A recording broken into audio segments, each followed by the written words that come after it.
বাড়ানো ছিল। হ্যাঁ, আন্দানা আছে।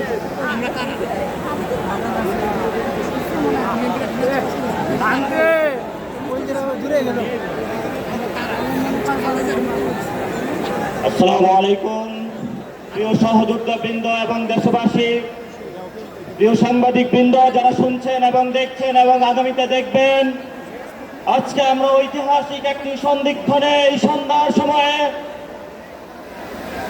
আমাদের জাতীয় শহীদ মিনারে আমরা উপস্থিত হয়েছি।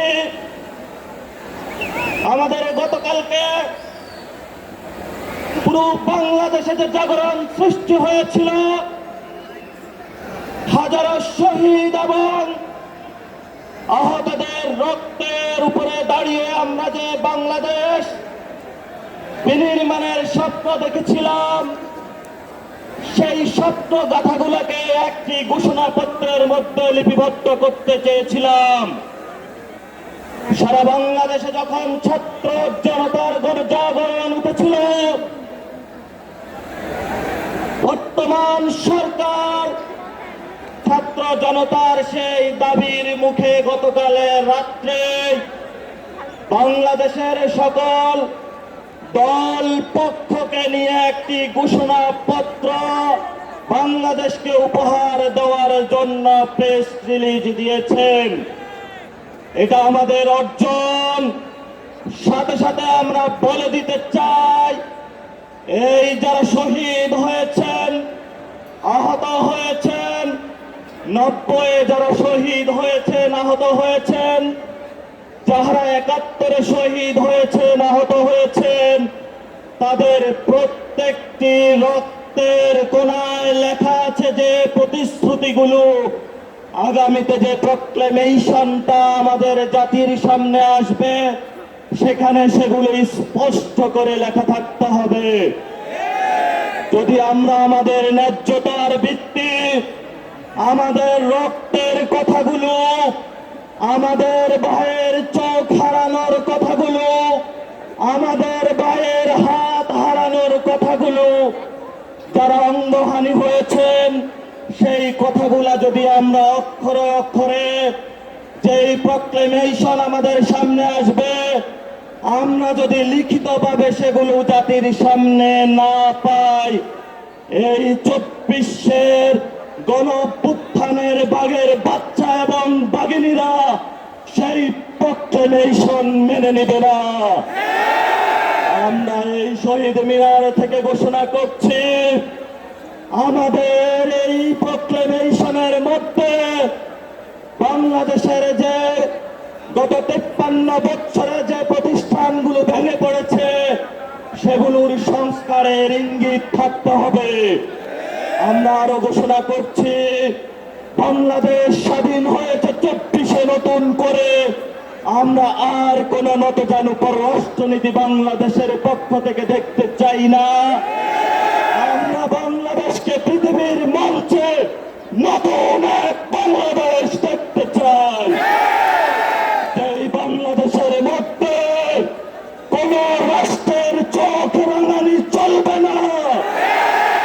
এই বাংলাদেশের মধ্যে কোন শহীদ, কোন আহতের প্রতি চোখ রাঙানো চলবে না।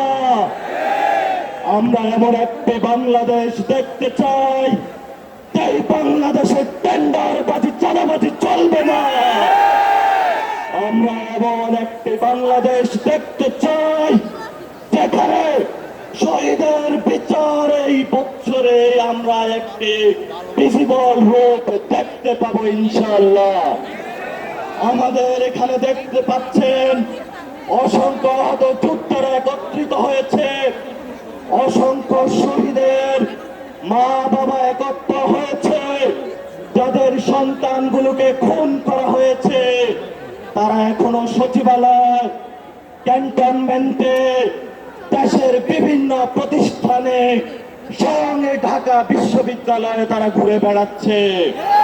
আমরা ছাত্র জনতা থেকে সরকারকে হুঁশিয়ার করে উচ্চারণ করতে চাই, অতি দ্রুত ফ্যাসিবাদী যে ব্যবস্থা, সেই ব্যবস্থার বিরুদ্ধে আপনারা সক্রিয় হন। যদি আপনারা সক্রিয় না না হতে পারেন, তাহলে এই 24-এর বাঘের বাচ্চারা নিজেদের হাতে আইন তুলে নেবেন। প্রিয় ছাত্র জনতা, আমাদের আগামীতে যে কাজগুলো করতে হবে, আমাদের বিচার প্রক্রিয়া সম্পূর্ণ করতে হবে বাংলার মাটিতে। খুনি হাসিনাকে বাংলার মাটিতে এনে বিচারিক প্রক্রিয়ার মধ্য দিয়ে বাংলাদেশে আওয়ামী লীগকে একটি বিচারের প্রক্রিয়ার মধ্য দিয়ে তাদেরকে খুনের দায়ে জনগণের সামনে উপস্থাপন করে নিষিদ্ধের প্রক্রিয়ায় আমাদেরকে যেতে হবে ইনশাআল্লাহ। আপনারা সেই যুদ্ধে প্রস্তুত থাকবেন কিনা? আজকের শহীদ মিনারে সবাই হাত তুলে আপনারা শপথ করে যান। এই শহীদ মিনার দেখে যাও, এই বাঘের বাচ্চারা বাংলাদেশে কোন খুনি হাসিনার বিচার করা পর্যন্ত মাঠ ছাড়বে না। এই বাঘের বাচ্চারা বাংলাদেশে যতদিন থাকবে ততদিন পর্যন্ত আওয়ামী লীগের কোন পুনর্বাসন হতে দিবে না।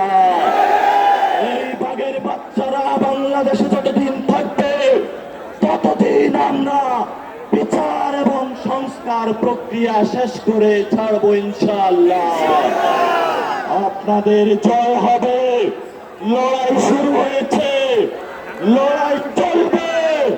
যারা বিভিন্ন দেশের আনাচে কানাচে থেকে আজকে উপস্থিত হয়েছেন, আপনাদেরকে আমরা অভিনন্দন জানাচ্ছি। আমাদের সহযোদ্ধাদের উপরে গোপালগঞ্জে হামলা হয়েছে, তারা হসপিটালে গিয়ে চিকিৎসা নিয়ে আবার এই সমাবেশ স্থলে উপস্থিত হয়েছে। আমরা তাদেরকে অভিবাদন এবং সংগ্রামে শুভেচ্ছা জানাই। আপনারা আমাদেরকে গতকালকে রাতের আহ্বানে ঢাকায় এসে উপস্থিত হয়েছেন।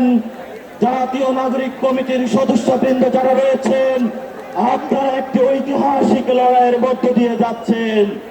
আপনাদেরকে ইনশাআল্লাহ এই বৈষম্য বিরোধী যারা ছাত্ররা নেতৃত্ব দিচ্ছে, আগামীর দেশ গঠনে আমরা বৈষম্য বিরোধী ছাত্রদের নেতৃত্বে কাজ করবো ইনশাআল্লাহ।